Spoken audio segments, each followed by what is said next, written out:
Okay, thanks.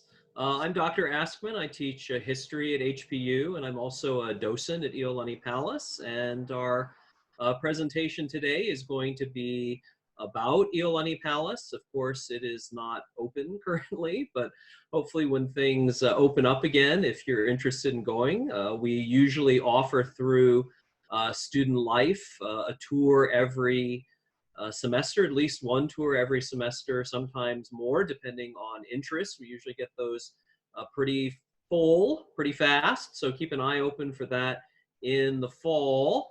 And also, if you take my History 1558 class, we go on a Palace field trip as well.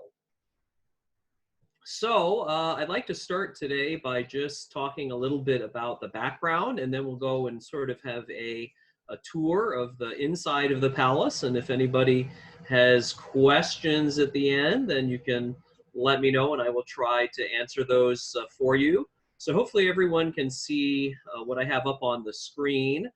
That is a picture of King Kalākaua. He's the monarch who built the palace.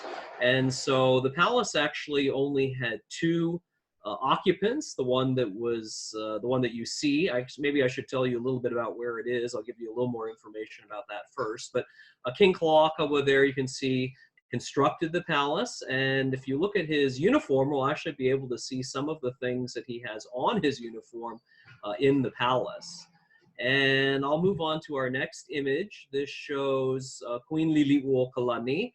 She was the last monarch of the Hawaiian kingdom, and she was the second royal resident of the palace as well. So there were two monarchs who lived in the palace, but there was a palace actually on this site before the building that we see today existed. So I'll put an image of that up. You probably don't recognize this building because it was torn down, but this is the first royal palace. It was called toward the end of its existence. It was also called Iolani Palace. And so this is on the same site, which is bounded by King Street, and then Richard Street and Punchbowl Street, and in the back by Hotel Street, or what it was called Palace Walk. So this building was constructed during the reign of Kamehameha III. So this is during the 1840s. It's a fairly small building. It had a coral base and a wooden top. It was actually not lived in, so it was used for official events, and it was used for parties and dinners and such, but there were no bedrooms in this palace, and the royalty lived behind. There were some buildings behind that around the grounds of the palace today. This building had become very dilapidated by the 1870s, and Kalākaua ordered it to be torn down and a new palace to be constructed, and that was finished in 1882. So let's take a look at that new palace. So this is the view from King Street. You can see the gates facing King Street. There are four sets of gates. I'll spend just a moment or two talking about the property itself. There are four sets of gates. They actually had different purposes. This gate is called Koikeaouli, which was a name for Kamehameha III, who had the first palace constructed back in the 1840s. And there were gates also for businessmen. There was a gate for retainers, that's in the backside.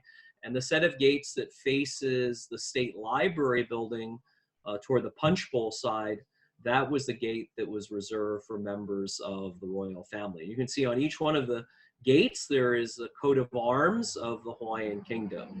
So the gates are original back to the 19th century. So let's go ahead and see a little bit closer up the building. So this is the building itself. It was completed in 1882. It's obviously done in a Western style. This was completed during the Victorian period. And a couple of things I'll mention about just the sort of structure of the building itself. It was typically Victorian in the sense that they used a lot of materials and made them look like other materials. So when you see this building, which you probably all have seen, you might think that the building is made out of stone, but it actually is not. The building is made from red bricks. So you can't see that, but behind the thin layer, so there's a thin layer of concrete that covers the building. Behind that is actually red bricks. So the structure of the building is red bricks with a concrete facing. And so that's made to look like something different than what really the building was constructed from. I'll just point out one more thing, and those are those columns that you can see. They also look like they are stone or maybe marble, but they are actually cast iron. And they were again made to look like something different by painting them, covering them with sand, and then painting them again. So this was a very typical sort of Victorian process to make things look like other things. Let's take a look here at the side of the building. So this is the side that faces Richard Street. And the building itself is about 140 by 100 feet. There are sometimes special events, and the palace is decorated. So I think I have a picture. Oops, I don't have. I have a picture of that later on, but I'll talk to you a little bit about the king's birthday ceremony when the palace is decorated on the outside. So I think we're ready to head inside for our tour. So the first room we're going to take a look at is the Grand Hall. So here you can see the Grand Hall. This is standing on the King Street side, looking towards Mauka direction. And you can see the enormous staircase there. That staircase is made from a very famous native Hawaiian wood, or mostly made from a wood called koa. So you probably have heard of that before. This staircase is one of the largest koa structures in the world.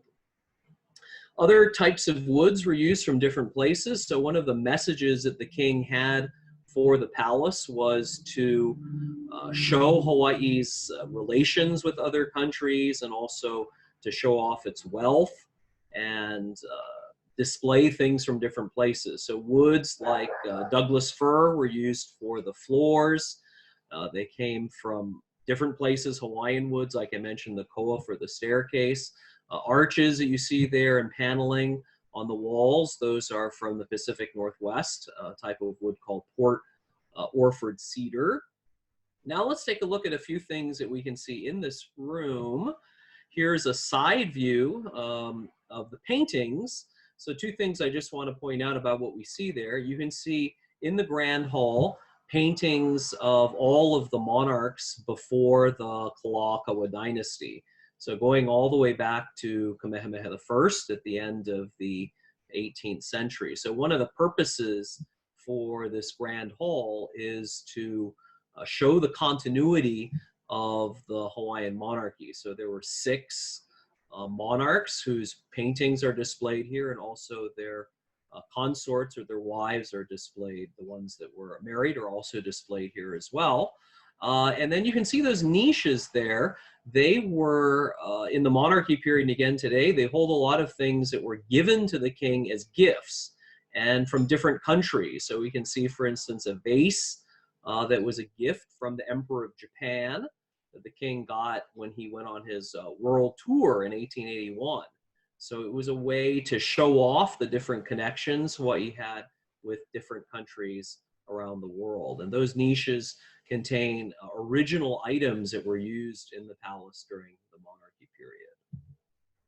This is another image of the side of the Grand Hall. Again, you can see the paintings there of the monarchs prior to the Kalākaua dynasty, and then also some of the objects in the niches that came from different places that were gifts to the king or acquired by him during his travels from Europe, from Asia as well. So let's head into our next room. This is the blue room. This is the room that is on the Richard Street side facing King Street. This was also sometimes called the parlor or reception room. And you can see it is blue, and this is kind of a practice that was used in Europe as well, for royal palaces to be named after different colors. So this room was named after the color of the furnishings and the drapes, and so it is blue. This painting that you can see here, so I do want to point this painting out. It's very large. Hopefully you can get a sense of that in comparison with the furniture that you can see. But this is a painting of Louis Philippe I, King of the French. So sometimes when I give tours, visitors wonder why there are paintings of so many non-Hawaiian people in the palace. And that is because, again, it was a way for the monarchy and the king to send a message about Hawaii's connections with other countries. So this painting, which is actually the largest in the palace collection, was a gift from Louis Philippe, and it was a way for the monarchy to show its connections and relationship and recognition by countries like France, which in the 19th century was a world power. So here again, we can see another view of the room and the blue furnishings. These items actually come from the first Iolani Palace, so they predate the palace. So many of the items, and if you go and take a visit, when you see inside, many of the items are original. Not everything is, but many of the items are original. They have been reupholstered, as you may be able to see here from the photo. They look brand new, but they actually date back to the 1840s. And in this room, also on the side, you can see a large painting, and that's a painting of Lili'uokalani. There's a replica of a dress that she wore as well. The two monarchs of the Kalākaua dynasty, their paintings are in this room. Okay, now facing the blue room is the state dining room, so that's where we are right now. The state dining room is where the official dining events took place, so this could be state dinners or other formal events. It was not used for casual dining. This is a place where there would have been a lot of protocol. Meals, a state dinner could have taken 3 or 4 hours. There could have been 7 to 9 courses during this time. So these were long events. They were formal with printed menus that were provided to each one of the people there as well. So I'll point out a little bit about the room itself and then some of the things that we see in the room. This room was actually used as the territorial senate and the state senate in the period after Hawaii is taken over by the United States. So this building looked very different after the end of the monarchy. It's kind of hard to imagine this room now with the way it is decorated, being used actually as a chamber for the territorial and state senate. So here again, we've changed positions. You can see some more paintings on the wall. If you look kind of closely, you can tell that they are not Hawaiian people. Again, these are European rulers who gifted these paintings to the Hawaiian monarchy. So these were sent from different countries like Prussia in what is today Germany, Russia as well, and then they were displayed here to show the connections between Hawaii and foreign nations. Here again, we can see on the opposite side some more of these paintings as well, including the large one in the center. That is Napoleon III, Emperor of the French. This painting was again gifted to the Hawaiian monarchy as a token to show the relations between France and Hawaii. And again, it was a way for the monarchy to promote its relations with other countries. So visitors who would have come in the 19th century would have been receiving a message about Hawaii's connections with other countries. Now let's take a look at some of the actual items in the room. This is the dining room table with some original pieces. So again, not only the palace itself is largely original, but many of the items in it are. So here we can see things set up for a state event. You can see the porcelain there. That is all original. Most of the things that we can see on this table here are original. The Paris porcelain, it came from France and has all of the, in the center of each piece, you can see the coat of arms of the Hawaiian kingdom. So again, it's to show off the wealth of the monarchy, its connections to other places, as you can see, probably from the furniture and the decorations and such, it's very Western, although we're going to see some Hawaiian things later. Crystal that came from Bohemia in the Austrian Empire, silver that came from Europe. In fact, 400 or 500 pieces of the silver were also a gift from Napoleon III, Emperor of the French. So we're going to head upstairs now to take a look at the second floor. This is the staircase that we just saw. Going up the staircase, you can see the staircase went up halfway and then split into two sides to go up to the second floor. So let's go in first into the hall on the second floor. So here we can see the hall on the second floor. This is kind of a mirror of the grand hall that we saw on the first floor. We can see that this area is fairly empty. In the monarchy period, actually, there would have been a lot of furnishings and other things, decorations up in this area. That was very typical for Victorian interior decorating, was to put lots and lots of stuff. But in a few minutes, I'll tell you about what happened to some of the pieces. But now we can see that actually the second floor hall is mostly empty. On either side of the halls, we have the rooms, and we're going to start off with the King's Suite. So if you're facing the image, the suite of rooms on the left-hand side, those were for King Kalākaua. And left-hand side is the king, and then the right-hand side is for his wife, Queen Iolani. So they had separate suites and separate bedrooms. This is again a very Victorian custom, partly to show off, especially in the homes of the wealthy. People would have a bedroom for the husband and the wife to show that they had enough money to do that. We're going to look first here in the king's bedroom. So this is Kalākaua's bedroom. We can see some of the original furnishings. We don't have all of them today, but it's in this room that I want to show you a historic image to show you what the room looked like during the monarchy period. And that is right here. We'll flip back to the other painting or the other image, the photo, in a few minutes. But this is what this room looked like during the monarchy period. And you can see, again, this is very typical Victorian interior design, which is everything should be covered, and there should be a lot of knickknacks and things like that. Sometimes people describe this decorating style as Victorian clutter. If we go back, we can see the room today. You can see it does not have as many furnishings, but we see some original pieces, including that urn in the corner, kind of over to the left. That is an original piece. If you kind of focus on that for a second, and then we go over here again, you can see that it's in that same place. So it has been returned to its original location. So if we look here, we don't see that much furniture. That is because after the overthrow of the monarchy, a lot of things were sold off.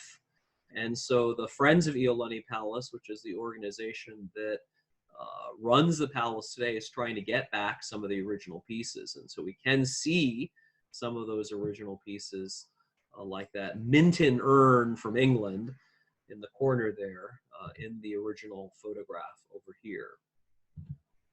Now I just want to show you the bed as well. This is not the king's bed. We don't have the king's bed, so this is a bed from the palace, but it is not from this room. And what I wanted to point out to you from this photograph are the two large items to either side of the bed. Those are called kahili. They are feather standards. They were ancient symbols of Hawaiian royalty. So as we go through the palace, we see a lot of things, very Western types of things, but we also can see Hawaiian things as well. So these two kahili, they are not original. They were installed in the palace a couple of years ago on the king's birthday. They were very important symbols of royal authority. In fact, they were named, these two are named after the king's parents. Now, although they are not original, we do know that there were kahili in this room during the monarchy period. If we go back here to this photo, I don't know if you guys can see them, but if you look in the mirror on the wall, in the reflection of the mirror, you can see that there are kahili. So we do know that they were there, and we have an idea of what they look like, although these are not the original ones. We're going to move now into the King's Library. This is the next room. This room was used as a study and also as a cabinet room. So there were important meetings of the cabinet and of other organizations, of Privy Council, which was another group of advisors to the king. So here we can see some of the books. The palace has some, but not all of the original books. Kalākaua had a lot of books. They were in many different languages. He was completely fluent in not only Hawaiian, but in English as well. And we have some of the original books in the room today. That large book that you can see close to you on the table there is actually a dictionary that was a gift to the king. It's a Webster's dictionary from the Webster's Publishing Company. He received that when he was in Boston, when he visited the United States shortly after he became king. Now, if I flip around, we're still in the same room here, but I want to show you a little bit about technology. So one of the things that we see when we go through the palace today that we might not really pay a lot of attention to is the technology. We're maybe focused on the art or the woodwork and such, but visitors who would have come in the 19th century would have been very impressed by the high level of technology. And that was another message that the king was trying to send with this palace, is the modernity of the Hawaiian kingdom. So we're going to take a look at a few different types of technology that this palace had. If you look to the left, the door that is on the left, you can barely see in there, but that is the king's bathroom.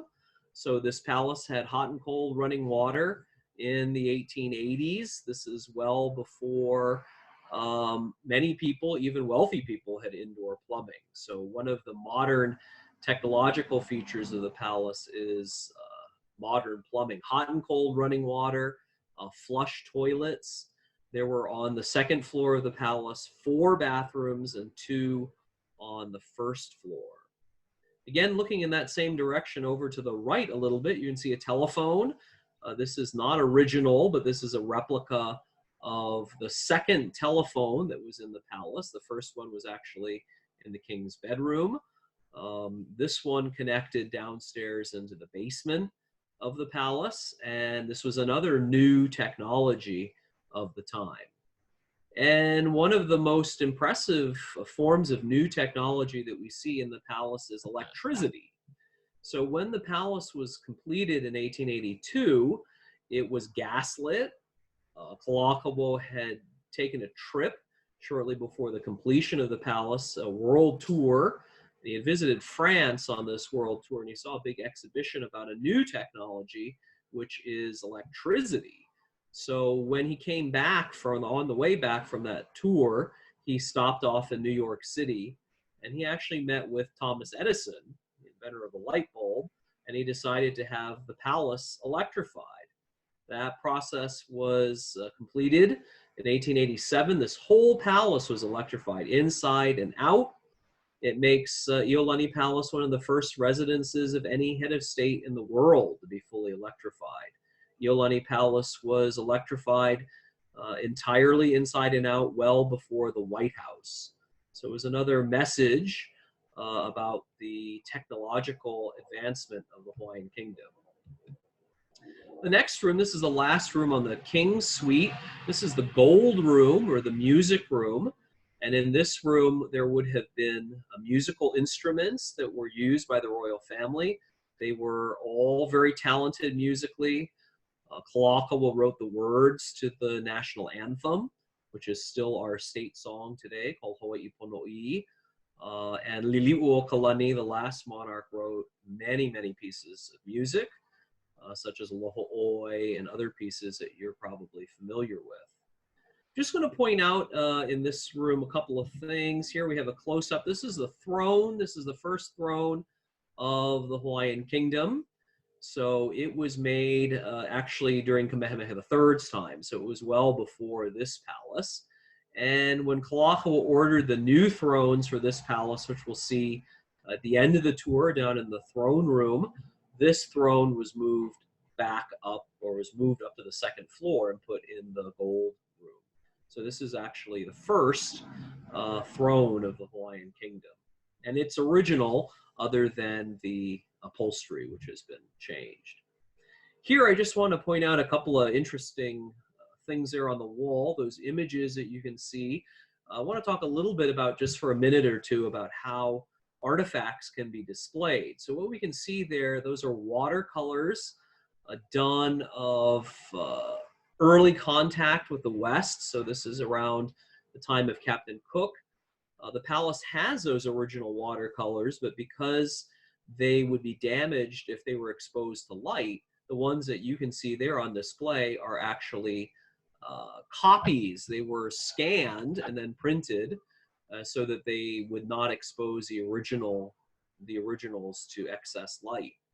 Also, those frames, another kind of funny Victorian thing, those frames you can see with the gold on them, they're actually sand. The part around the images is sand, and then it was painted gold. Now we're going to go over and we're going to cross the central hall and head into the Queen's suite. So the Queen's side is opposite the King's side from the central hall on the second floor. This is a room that has a sort of a sad history. This room does not have the furnishings from the monarchy period. And that is because it was in this room in 1895 that Queen Liliuokalani was imprisoned. So I won't have time to get into all of the history of that, but after the overthrow of the monarchy, there was a rebellion in 1895 to try to put the queen back on the throne. It was unsuccessful, and at that time, Liliuokalani was arrested. She was actually given a trial, a military trial. It was in this building, in the throne room, which had been converted into a courtroom. She was charged with knowledge of treason to try to overthrow the government that had replaced her, although those people themselves had committed treason by overthrowing her a couple of years before this. She was sentenced to 5 years of hard labor and fined $5,000. That was more to humiliate her than anything else. That sentence was not carried out, but she was imprisoned in this room for about 8 months in 1895. So this room is dedicated to the imprisonment. The furnishings that you can see there, they're not original, but they're based on what the Queen wrote. So she wrote a book about her life and about what happened when she was imprisoned here. And so some of the items that you see are based on the descriptions that the Queen herself gave about what this room was like when she was a prisoner here. So she was imprisoned in this room for about 8 months in 1895. And this is the room that's facing the Punch Bowl side of the Punch Bowl Street side of the palace, on the second floor facing King Street. This room is empty. So this room, and actually originally the imprisonment room, they were both meant to be guest bedrooms. So this room is empty, but we can see a little bit here about the ceilings and the floors and such. When this was a government building, the inside was totally changed. There was a lot of damage done to it. All that flooring that you can see there, it is not original. It is actually replacement. It's the same type of flooring, but when this was used as a government building for many years, so from the time of the overthrow of the monarchy up until 1969, this was used as a capitol building, essentially. There was installed in a lot of places in the palace linoleum floors. So these are the original type of wood, but these are not the original floors. Actually, the only place in the palace that has the original floors are the treads on the staircase that we saw when we saw the Grand Hall. So this just gives you a little bit of a sense of the size of the room and gives you a little bit of a better view of the ceilings, the decorations and the ceilings and such. That is the way the ceilings look originally. Again, they were heavily damaged in the decades after the overthrow of the monarchy, and somebody was actually brought out of retirement from Italy to restore these ceilings to their original condition. This is the last room that we're going to take a look at on the second floor before we move down to the throne room to see the last of the staterooms. This is Queen Kapi'olani's bedroom. Queen Kapi'olani was Kalākaua's wife, and she used this as her official bedroom. Also, if we think into the 20th century, after the Japanese attack on Pearl Harbor, this room was actually used as the office of the military governor of Hawaii. Here I want to show you this photo. I'm going to show you two photos of this room. This one shows you, this is the original layout of the room, and there are some original items, including right on the bed there, those pillow shams and the bedspread that you can see. Those are original. They look brand new from the photo, but they're actually over 125 years old. So we have a lot of the original pieces and even some of the original fabrics. So if you look at this arrangement and then you contrast, this is actually what the room looks like today. This is a few years ago. The arrangement was moved, and so this is not actually the way the room looked in the monarchy period, at least not the arrangement of the furniture. It looked like this. But in order to protect artifacts from touching hands and things from visitors, this room was moved. So this is the furnishings were moved. So this is a little bit of an idea of some of the issues that have to be addressed when you have a historic house or a museum, about keeping things as original as possible, but also protecting artifacts as well. So these are the original artifacts, but the arrangement, or many of the original artifacts, but the arrangement is not like it was in the monarchy period. Again, in this room, we can see the two kahili, the feather standards that were symbols of Hawaiian royalty. So we're going to go back downstairs and check out the last room. This is the throne room. So this is the largest of the rooms in Iolani Palace. And you can see, again, some ancient symbols and some modern symbols as well. The kahili, again, you can see them on either side of the thrones. They are not original, but there were kahili in this room during the monarchy period. And there's another original, oops, we'll get a little bit closer here, another original artifact or ancient symbol, and that is between the two thrones.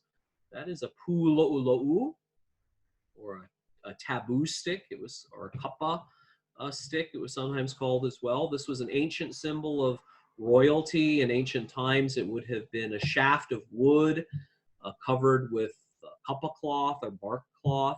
It was placed in front of royal residences. It was also sometimes carried in front of chiefs as well. The one that we can see here, and I think I have a close-up. Here's a close-up of it.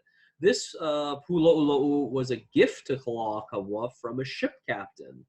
And the staff there that you can see, that's made from the tusk of a narwhal. So a narwhal is an Arctic whale, and you may have seen pictures or images of narwhals before. They kind of fight with those long tusks up in the Arctic. And the spiraling that you can see there, that is natural. So they were not carved. They grew out of the whales like that.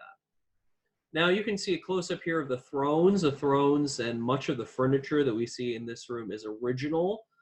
Even the fabric, you can see the fabric's kind of worn out there. That's the original fabric on the two thrones. So one for the king and one for the queen. All that gold, also here we can see the side chairs. These have been reupholstered, so you can see a little bit better what they would have looked like new. And all that gold that you can see on the thrones and on the chairs and along the walls, that is not gold paint. That's a real 23-karat gold leaf that you can see on everything that is golden in the throne room. So again, this is an attempt to demonstrate the wealth of the Hawaiian kingdom to visitors in the 19th century. On the wall, you can see those cases. Those cases show diplomatic orders. So if you remember that very first image that I showed you at the beginning of the tour, showing Kalākaua with his uniform, those different diplomatic orders, they were gifts to him from different countries. And so again, by displaying those diplomatic orders in this room, we can see one of the purposes that the king had, which was to show Hawaii's connections and recognition from other countries. And there are quite a few of these hanging in the throne room from a wide variety of countries like Denmark and Spain, Italy, Venezuela, Thailand. All of these places had connections with the Hawaiian kingdom. And then the last item we want to take a look at here in the throne room are the crown jewels. So the crown jewels are on display in the throne room of Iolani Palace. And there was a king's crown and a queen's crown. This is the king's crown. They were made in England, and they were made for the king's coronation. That took place in 1883 on the grounds of the palace. And although the crown jewels that you can see there, they look very Western, they're also Hawaiian too. We see 8 arches. Those represent the 8 Hawaiian islands. We can see those golden leaves. Those represent taro or kalo, a food source for the Hawaiian people. And even in the band on the bottom, so you can see all those diamonds, these 2 crowns. I'll show you Queen Kapi'olani's crown in a moment. These 2 crowns were made with over 1,000 diamonds originally. And in the band between the sets of diamonds are different stones, including some that if you look, they look kind of black. Those are actually kukui nuts. So again, they're more Hawaiian features in the crown jewels, even though they're also very Western in appearance. This is Queen Kapi'olani's crown. It was very similar in appearance, but it was a little bit smaller. And you probably didn't tell because you didn't look closely enough, or it's hard to tell with the photograph, that the thrones are slightly different in size too. The king's throne is a little bit bigger than the queen's throne. This is the coronation dress. So this is one of the things, if you've been to the palace, but maybe have not been recently, this was just put on display a few months ago. This is a replica of the dress that Queen Kapi'olani wore during her coronation in 1883. So you can see the ermine. The ermine actually came from Russia. There are some photographs of the dress, so we do know what it looks like, and it's on a semi-permanent display in the palace. So these are 2 more items of the crown jewels. These will be basically the last things we'll see before we take a quick tour down into the basement. These show the scepter. This is a scepter. This was also made in England. And this is a sword that was used for the coronation as well. Again, Western in appearance, but if you take a look at that sword, you can see the handle or the grip of the sword that looks maybe just like regular leather. That is actually shark skin. So again, we can see Hawaiian features in the crown jewels. So our last stop is the basement. So there are 2 floors of staterooms. There are actually 4 floors or 4 levels in the palace. There is a basement, and there is also an attic. The attic is not part of the tour. Today it's just office space. In the monarchy period, it was actually used for storing the water for the hot and cold water piping system that was used throughout the palace. So if we go down to the basement, this was sort of the working heart of the palace. So the palace was run from the basement level. And just going to see a couple of things down here. This room is the Chamberlain's office. So the Chamberlain would have been the king's chief of staff, person who actually ran the palace. So we can see that down here, it's not quite as fancy. So this would not have been an area that official visitors would have seen. I just point out one thing there in the photograph on the wall. You can see the telephone. Again, that's a replica. That's where the telephone connected from the King's Library, the one that I showed you up in the on the second floor before. You may or may not have noticed that there are no light switches. So there were no light switches originally. So the controls for the electricity were actually down in the basement area of the palace, and either all the lights were on or all the lights were off. There wasn't a setting for each different room. So maybe at the end of the day, the king would call from his office, from the library on that telephone, maybe call down to the chamberlain's office and have all the lights turned out. This is just another view of the chamberlain's office. Again, you can see it's not quite so fancy. The large safe that you can see, that's where the crown jewels were stored during the monarchy period. There was another case. There was a leather case that they were in as well. That's not currently on display. It used to be, but it sat on top of that shelf.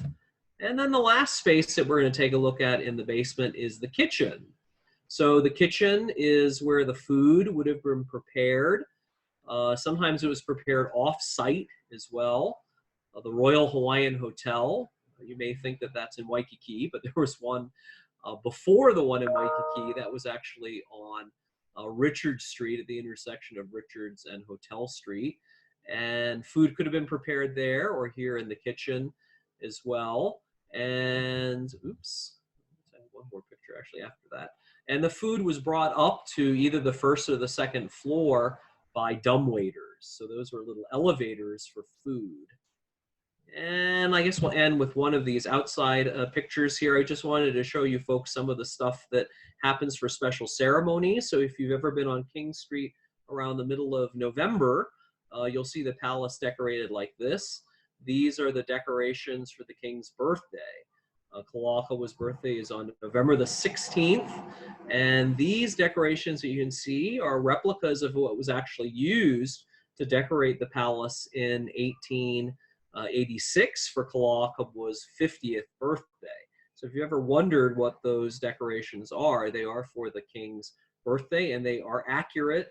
There are photos showing what they look like in 1886 for the king's 50th jubilee. So if you ever are down there on November the 16th, there's also a special ceremony where you can see a review of the Royal Guard. Those are members of the Hawaii Air National Guard who are Hawaiian or part Hawaiian, and they wear their replicas of uniforms that were actually worn during Kalākaua's time. And so there'll be a review ceremony, usually by descendants of Hawaiian royalty. Well, that brings us to the end of the tour today. So hopefully you enjoyed taking a virtual look at some of the rooms of Iolani Palace. And I guess if anybody has any questions, I'd be happy to answer those for you. And so let's do that. If anyone has any questions, I'll try to take those.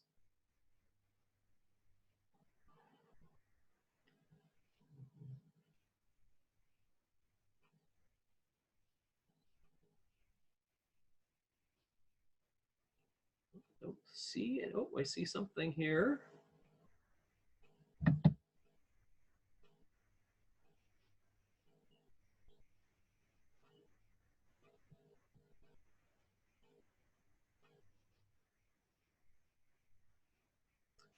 Okay, well, I don't see any question. Oh, I see question. What is the history of the fort? Okay, so Hassan is asking about the building that's next to the palace. I don't know if I have a picture of it here. I'll try to answer that question for you. I do have some more images, and I do have a picture of that actually. Here, so this is the building I think that Hassan is talking about. This is called the Royal Barracks, or the Halekoa, or the Soldier's House. This is where the Royal Guard was during the monarchy period. This is an interesting building because it's actually older than the palace. So we'll talk a little bit about its construction. It was built about 10 years or so before the palace during the reign of Kamehameha V, and it's made out of coral. So many of the really old buildings in Honolulu, even downtown, like this building or the Waihao Church on King Street. If you guys are over at the Fort Street campus before, the Catholic Cathedral, the Our Lady of Peace Cathedral, it's actually built out of coral. You can't see that because it's been faced over and given the appearance of other materials. But many of the old buildings are actually made out of coral. that were carved out of the reef. So this is a building that's made out of coral. It was designed by a German architect to look like a little medieval European castle. So the Royal Guard was housed in this building. The other sort of neat thing about this building is that it's not where it was originally built. So this building was on the property of what is the state capitol today. So when the state capitol was built in the 1960s, or they started to build that, this building was preserved by actually dismantling it. So all the coral blocks were taken apart. They were all numbered to make sure they wouldn't get lost. And then this building was reconstructed on the grounds of the palace. This is at the corner of Richard Street and Hotel Street. So today it's actually used as the gift shop and a ticket office for the palace, but that building was originally the home of the Royal Guard. Okay. Oops. Okay, any other questions here? Let's see. Also wanted to ask about a time when building between the library and the palace. Okay, so that I don't have a picture of, but the building that you can see between the palace and the state library, which is on the Punchbowl Street side, that is the old archives building. So it still says the word archives on it. It was built at the beginning of the 20th century to house records. So when Hawaii was taken over by the United States, there was a thought that all of the records, including the Hawaiian Kingdom records, would be sent to Washington, and the government didn't want that. So they had to build a special building, a fireproof building, to house the records. And so this is actually one of the first, I believe, ever built for this special purpose in the United States. It was the old archives building. It was used for storing documents and such. And later it became government offices. And that building today is used as the headquarters of the Friends of Iolani Palace. So the director and some of the other staff are in that building today. Yeah, so it wouldn't have been there in the monarchy period, but it was completed around the turn of the century, I believe about 1903 or so. Okay, are there any other questions?